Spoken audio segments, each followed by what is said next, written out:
ರೈತ ಸಂಘ ಹಾಗೂ ಹಸಿರು ಸೇನೆಯ ವತಿಯಿಂದ ಸಮಗ್ರ ಹುಕ್ಕೇರಿ ಸಮಗ್ರ ನೀರಾವರಿ ಆಗಬೇಕು ಅಂತ ಹೇಳಿ ಈ ಭಾಗದ ಎಲ್ಲ ರೈತರು, ತಾಯಂದಿರು ಮತ್ತು ರೈತ ಸಂಘದ ಎಲ್ಲ ಮುಖಂಡರು ಇವತ್ತು ಹೋರಾಟವನ್ನ ಮಾಡ್ತಾ ಇದ್ರಿ.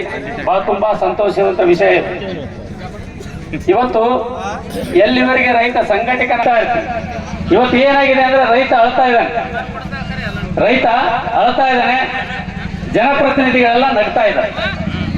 ಈ ಪರಿಸ್ಥಿತಿ ಇವತ್ತು ಇಲ್ಲಿದೆ. ರೈತರಿಗೆ ಏನು ಬೇಕಾಗಿಲ್ಲ. ರೈತರಿಗೆ ಏನ್ ಬೇಕು ಹೇಳ್ರಿ? ಒಂದು ಕರೆಂಟು, ಒಂದು ನೀರು, ಎರಡು ಕೊಟ್ಬಿಟ್ರೆ ಸಾಕು. ರೈತ ಇವ್ರಿಗೆ ಏನು ಕೇಳಂಗೆ ಇಲ್ಲ. ಇವ್ರ ಸನಕ್ಕೆ ಯಾರು ಹೋಗುದಿಲ್ಲ. ಅದಕ್ಕೆ ರೈತ ಕೇಳ್ತಾರೆ ನೀರು ಮತ್ತು ಕರೆಂಟ್ ಎರಡೇ. ಈ ನೀರು ಮತ್ತು ಕರೆಂಟ್ ಎರಡು ಕೊಟ್ಬಿಟ್ರೆ ಈಗೇನು ಉದ್ಯೋಗ ಖಾತ್ರಿ ಅಂತ ಹೇಳ್ತಾರಲ್ಲ, ಇವರು ಆ ಉದ್ಯೋಗ ಖಾತ್ರಿ ಒಳಗೆ ಎಷ್ಟು ಪಗಾರ ಕೊಡ್ತಾ ಇದ್ದಾರೆ ಇವರು? 350 ಎಟ್ಟ ಮಾಡಿದಾರೆ. ನೀವು ನೀರು ಮತ್ತು ಕರೆಂಟ್ ಎರಡು ಕೊಟ್ಬಿಟ್ರೆ ರೈತನ ಹೆಣ್ಣು ಮಕ್ಕಳಿಗೆ 600 ರೂಪಾಯಿ ಪಗಾರ ಕೊಡ್ತಾನೆ, ಗಂಡು ಮಕ್ಕಳಿಗೆ 1000 ರೂಪಾಯಿ ಪಗಾರ ಕೊಡ್ತಾನೆ. ಆದ್ರೆ ಅದ್ರ ಬಗ್ಗೆ ಪರಿಜ್ಞಾನ ಇಲ್ಲ.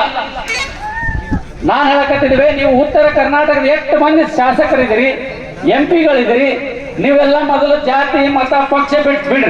ರೈತರಿಗೋಸ್ಕರ ನೀವೆಲ್ಲರೂ ಒಂದಾಗಿ ಉತ್ತರ ಕರ್ನಾಟಕ ನೀರಾವರಿ ಯೋಜನೆಗಳನ್ನ ನೀವು ಪೂರ್ಣಗೊಳಿಸದೆ ಹೋದ್ರೆ, ಉತ್ತರ ಕನ್ನಡ ನೀರಾವರಿ ಯೋಜನೆಗಳಿಗೆ ಹಣ ಇಡದೆ ಹೋದ್ರೆ ನಾವು ರಾಜೀನಾಮೆ ಕೊಟ್ಟು ಹೊರಗೆ ಬರ್ತೇವೆ ಅಂತ ಒಂದೇ ಒಂದು ಕೂಗ್ರಿ, ಉತ್ತರ ಕರ್ನಾಟಕ ಸಂಪೂರ್ಣ ನೀರಾವರಿ ಆಗ್ತದೆ. ಆದ್ರೆ ಇಲ್ಲ, ಇವ್ರು ಹೆಂಗ್ ಕೂಗ್ತಾರಪ್ಪ ಅಂತಂದ್ರೆ ಅಧಿಕಾರದಾಗ ಇಲ್ಲಾರ ಇಟ್ಟೇ ಕೂಗೋರು. ಅಧಿಕಾರದಾಗ ಇಲ್ಲಾರ್ದ ಕೂಗ್ತಾರ, ಅಧಿಕಾರ ಬಂದಾಗ ಕಪ್ಪಾಗಿ ಬಿಡ್ತಾರೆ. ಈ ರೀತಿ ಇವತ್ತಿದೆ. ನಾನು ಮೊನ್ನೆ ನಮ್ಮ ಮುದ್ದೇಬಾಳ ಕೆರೆಗಳನ್ನ ಒಟ್ಟ ತುಂಬಿದ್ದಿಲ್ಲ. ನಾವೆಲ್ಲ ರಗಡ ಶಾಸಕರ ಹತ್ರ ಹೋದ್ರು, ರೈತರು ಹೋಗಿ ಕೇಳಿದ್ರೆ, ನೋಡಪ್ಪ ಡ್ಯಾಮ್ನಾಗ ನೀರಿಲ್ಲ, ನೀರು ಬಿಡಕ್ಕಾಗಲ್ಲ ಅಂತ.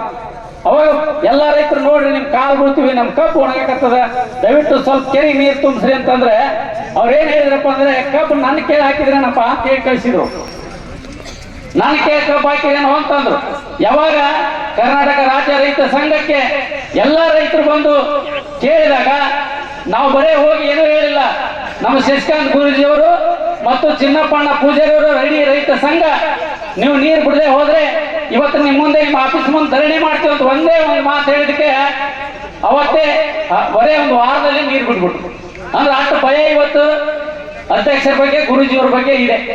ನಾವೊಂದು ಮಾತು ಹೇಳಕ್ ಬಯಸ್ತೇವೆ. ಇವತ್ತು ಗುರೂಜಿಯವರು ಮತ್ತು ಚಿನ್ನಪ್ಪಣ್ಣ ಪೂಜಾರಿಯವರು ಈ ಭಾಗದ ರೈತರು ನೀವೆಲ್ಲ ಗುರ್ಲಾಪುರ ಕ್ರಾಸ್ನಲ್ಲಿ ಹೋರಾಟ ಮಾಡಿದ್ರಿ ಅಂತ ಹೇಳಿನೇ ಇವತ್ತು ಇಡೀ ಕರ್ನಾಟಕದ ಎಲ್ಲ ರೈತರಿಗೆ 400-500 ರೂಪಾಯಿ ಜಾಸ್ತಿ ಮೇಲೆ, ನಮ್ಮ ಕಡೆ ಎಲ್ಲ 500 ರೂಪಾಯಿ ಒಂದು ಟನ್ನಿಗೆ ಜಾಸ್ತಿ ಆಗಿದೆ.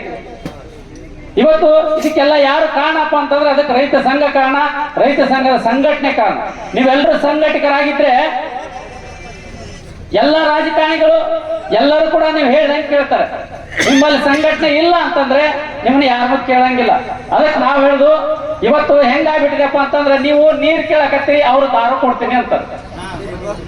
ನೋಡ್ರಿ, ನೀವ್ ಏನಕ್ಕೆ ಕೇಳಂಗಿಲ್ಲ, ನೀವು ನೀರು ಕೊಡ್ತೀನಿ ಅಂತೀರಿ, ಅವ್ರು ದಾರು ಕೊಡ್ತೀನಿ ಅಂತಾರೆ. ನೀವು ಯಾರು ಗ್ಯಾರಂಟಿ ಕೇಳಿಲ್ಲ. ಯಾರಾದ್ರೂ ಒಬ್ಬರ ಗ್ಯಾರಂಟಿ ಕೇಳಿರ ಹೇಳ್ರಿ ನೋಡೋಣ. ನೀವ್ ಯಾರು ಗ್ಯಾರಂಟಿ ಕೇಳಿಲ್ಲ. ನೀವೇನ್ ಕೇಳಕತ್ರಿ? ಕರೆಂಟ್ ಕೊಡ್ರಿ, ನೀರ್ ಕೊಡ್ರಿ ಅಂತ ನೀವು ಕೇಳ್ತೀರಿ. ಅವ್ರು ಏನ್ ಮಾಡ್ತಾರ? ನಮ್ದೆಲ್ಲ ಹಾಕೊಂಡ್ಬಿಟ್ಟಿದಾರ. ಇವ್ ಹೆಂಗೆ ಬಕ್ರಾ ಮಾಡ್ಬೇಕು, ಹೆಂಗೆ ಕ್ಷಣಿಕ ಸುಖ ಕೊಟ್ಟು ಕುರ್ಚಿ ಮೇಲೆ ಕುಂದ್ರಬೇಕು. ಅದಕ್ಕ ಈಗ ನೀವು ವಿಚಾರ ಮಾಡ್ಬೇಕಾಗಿದೆ. ಪ್ರತಿಯೊಂದು ಮತಕ್ಷೇತ್ರದಲ್ಲಿ ಕನಿಷ್ಠ 30,000 ಜನ ರೈತರು ನೀವೆಲ್ಲ ಸಂಘಟಕರಾದ್ರೆ ಚುನಾವಣೆ 2 ತಿಂಗಳು ಇರೋಕ್ಕಿಂತ ಮುಂಚೆ ನೀವು ಕೂಗ್ಬೇಕು.